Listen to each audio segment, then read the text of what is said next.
साथियों, हम राजनीति में सर्वसम्मति को महत्व देते हैं।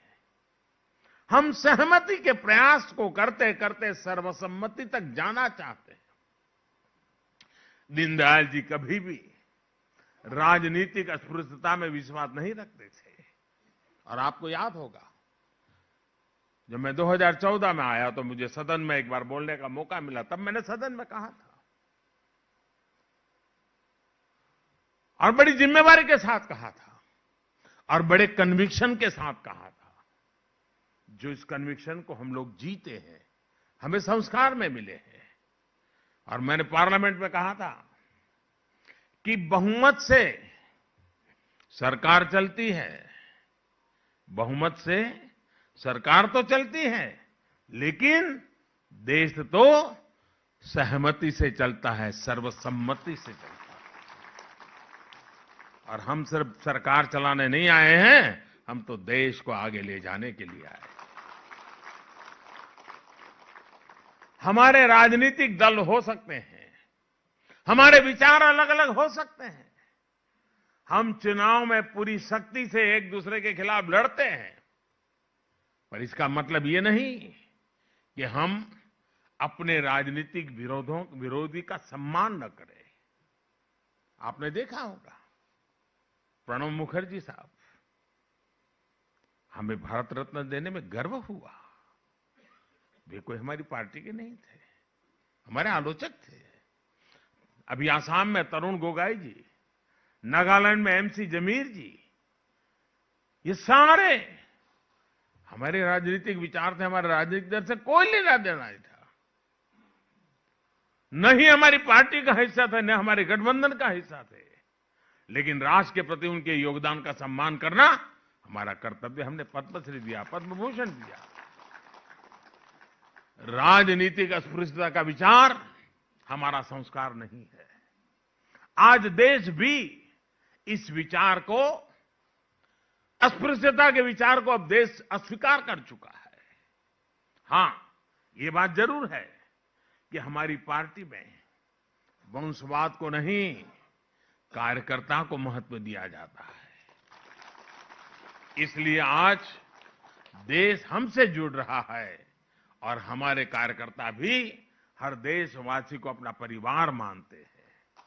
कहीं कोई आपदा आती है तो हमारे करोड़ों कार्यकर्ता अपना सब कुछ छोड़कर वहां पहुंच जाते हैं। कोरोना जैसा इतना बड़ा संकट आया, दुनिया में हर कोई अपने जीवन के लिए डरा हुआ था, लेकिन हमारे करोड़ों कार्यकर्ताओं ने अपना दायित्व समझकर दिन रात एक कर दिया। राष्ट्रीय अध्यक्ष जी ने पार्टी कार्यकर्ताओं से आह्वान किया था कि सरकार के साथ साथ वो भी अपनी जिम्मेदारी निभाएं। हर कार्यकर्ता ने सेवा के संकल्प को राष्ट्रव्यापी मिशन बना दिया था। और मैं पार्टी का आभारी हूं, राष्ट्रीय अध्यक्ष जी का आभारी हूं कि मुझे वीडियो कॉन्फ्रेंस के माध्यम से देश भर के कार्यकर्ताओं के साथ इस कोरोना कालखंड में उन्होंने जो सेवा कार्य किए, उसका वृत्त सुनने का अवसर मिला था। हमारे कार्यकर्ताओं ने कैसे कैसे संकटों को, रिस्क को उठाया था और कितने जी जान से उन्होंने गरीबों की सेवा की थी। किसी गरीब के घर में चूल्हा न जले, कोई गरीब रात को भूखा न सोए, इसके लिए भारतीय जनता पार्टी का गांव गांव में कार्यकर्ता दिन रात लगा रहा था। मैं देख रहा था कि जब हमारे श्रमिक बंधु अफवाहों के चलते, भय के चलते और कुछ लोगों की राजनीतिक इरादों के चलते जब शहरों को छोड़ करके, रोजी रोटी छोड़ करके गांव की ओर चल पड़े थे, तब भारतीय जनता पार्टी के कार्यकर्ता राह पर खड़े रह करके उनको जूते तक देने की चिंता करते थे, उनकी दवाई की चिंता करते थे, उनके पानी की। ये सारा वृत्त मैं सुन रहा था, मेरे मन को छू रहा था और कार्यकर्ताओं के इस परिश्रम से मुझे भी काम करने की प्रेरणा मिलती थी।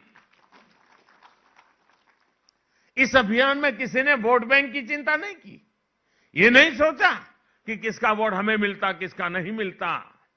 साथियों, हमारी पार्टी, हमारी सरकार आज महात्मा गांधी के उन सिद्धांतों पर चल रही है जो हमें प्रेम और करुणा के पाठ पढ़ाते हैं। हमने बापू की 150वीं जन्म जयंती भी बनाई और उनके आदर्शों को अपनी राजनीति में, अपने जीवन में भी उतारा। हमारी सरकार ने हमारे महापुरुषों को भी राजनीतिक समीकरण के चश्मे से कभी नहीं देखा। जिन स्वाधीनता सेनानियों की उपेक्षा होती रही, उन्हें हमने सम्मान दिया।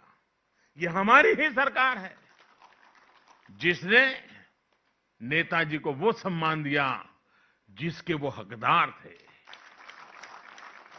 उनसे जुड़ी हुई फाइल्स को खोला। लाल किले पर झंडा फहराने का काम नेताजी की स्मृति में करना शायद किसी और शासन में कोई सोच नहीं सकता था। अंडमान निकोबार में नेताजी को याद कर करके उस द्वीप समूह में एक का नाम नेताजी के नाम से कर देना शायद किसी और सरकार में कोई सोच नहीं सकता।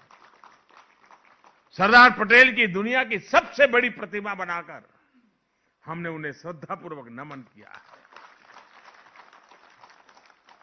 देश की एकता के मंत्र को आने वाली पीढ़ियों को प्रेरणा के रूप में उस जगह से चेतना मिलती रहे, उस रूप में उस परिसर को खड़ा किया गया है। और मैं तो मेरे सभी सांसदों को चाहूंगा कि कभी न कभी अपने कार्यकर्ताओं की टोली बना करके जरूर उस स्थान पर जाइए, कम से कम एक रात वहां बिताइए। और दूसरा, मैं हमारे सभी सांसदों से आग्रह करूंगा, जब भी मौका मिले अपने कार्यकर्ता और अपने साथियों के साथ काशी जाकर के, काशी के निकट में ही जहां पंडित दीनदयाल जी ने अपना अंतिम सांस लिया था, जहां एक स्मारक उत्तर प्रदेश सरकार ने बनाया है, देखने जैसा स्मारक बनाया है। दीनदयाल जी की भव्य प्रतिमा वहां रखी है। वो इतना बढ़िया परिसर बना है, हम लोगों के लिए बड़ा एजुकेटिव है। आप जरूर कभी, काशी से कोई ज्यादा दूर नहीं है, बाय रोड आप चले जा सकते हैं और वहां एक बार हो आइए। हमारे लिए सारे तीर्थ क्षेत्र हैं और हम लोगों ने कभी न कभी मौका लेकर के वहां जाना चाहिए। आप देखिए, जिस जगह पे हम बैठे हैं, बाबा साहब आंबेडकर की स्मृति में बना हुआ है भवन, क्या कोई और सरकार बनाती क्या? ये हमारे संस्कार हैं जो हमें इस काम करने के लिए प्रेरित करते हैं। बाबा साहब आंबेडकर को भी भारत रत्न तब मिला जब बीजेपी के समर्थन से सरकार बनी थी। इन कार्यों का भाजपा को, हम सभी को बहुत गर्व है।